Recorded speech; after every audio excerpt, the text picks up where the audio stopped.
So guys, for the first step, you want to go to search and type in sound settings. Click on it.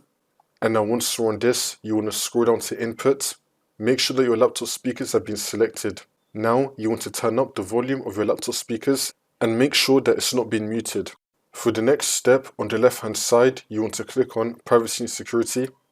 And now you want to scroll down until we find microphone. You want to click on this. Make sure that you have microphone access turned on. And under let apps access your microphone, you want to turn that on as well.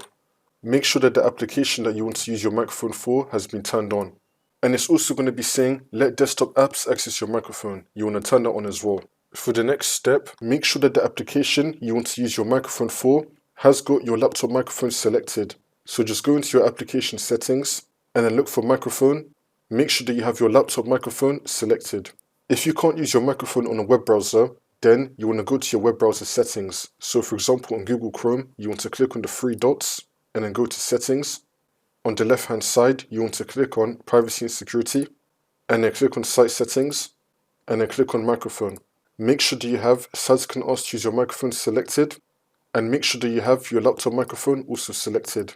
Once you do all of this, hopefully this will fix your problem. If not, just do a simple restart of your computer. Come back into Windows and then hopefully it will fix it for you.